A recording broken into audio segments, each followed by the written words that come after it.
Carilah bahagia di dalam rimba dan belukar, di lembah dan di bukit-bukit, di kebun dan di kayu-kayu, di daun yang hijau dan bunga yang mekar, di danau dan di sungai yang mengalir.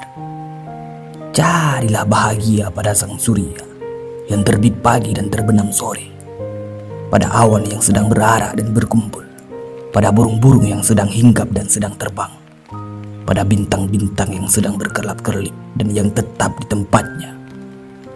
Carilah bunga di dekat rumahmu, di bandaranya yang baru dibikin, di barisan tanamannya yang baru diatur.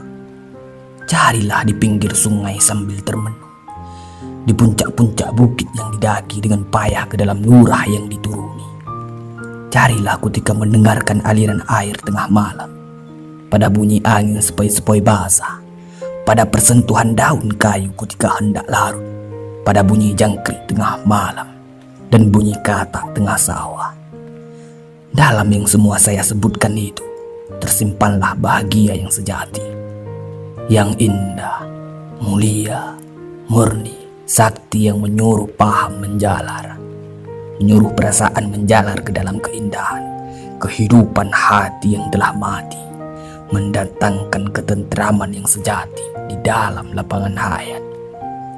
Alangkah ramai dan banyaknya yang indah dalam alam ini, bertambah direnung dan dilihat, maka bertambah jelas kesatuan pokok dalam berbagai ranting, kesatuan ulu dalam berbagai ilir.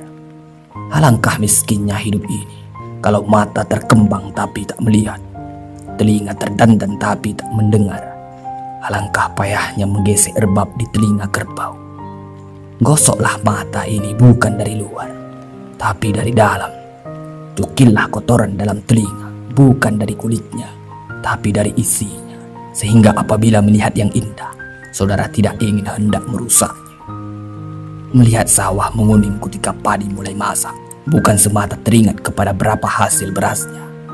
Melihat laut terhampar, bukan semata timbul selera makan ikan.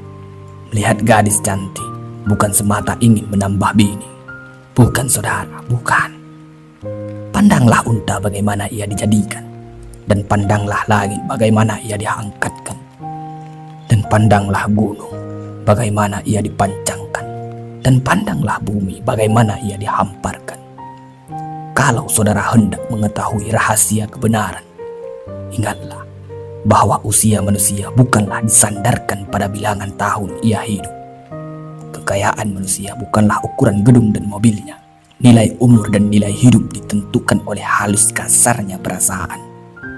Melihat keindahan-keindahan yang ada di sekeliling kita, tergetarkah hati atau membatukah hati melihat bunga kembang, mendengar perkutut berbunyi, dan angin sayu mendayu, bengawan mengalir, dan gunung menjulang langit, dan asap mengepul naik, bukit mewajah hijau, dan laut dalam membiru.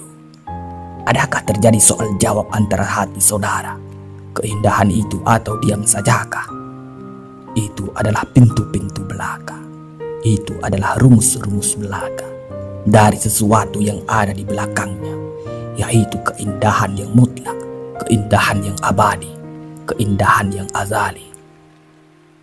Mengapa kita insan ini tidak memperhatikan keindahan yang tersimpan dalam alam, tetapi sudi mencari cacatnya?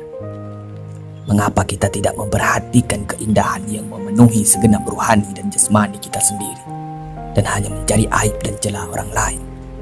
Mengapa? Mengapa kita hanya hendak memperkatakan keburukan niat orang, hasad dan dengki, tipu dan daya? Sempitkah dunia ini untuk tempat orang menunjukkan bakti kepada Tuhan? Bacalah susunan syair yang indah-indah, tentu timbul keinginan hendak memuji penyusunnya. Bacalah karangan buku yang berfaedah, tentu timbul kerinduan berkenalan dengan pengarangnya. Maka inilah di hadapan mata kita, yaitu alam. Bacalah, rasailah, masukkan ke dalam jiwa raga, telaklah, niscaya akan timbul keinginan dan kerinduan berkenalan dengan yang menjadikannya.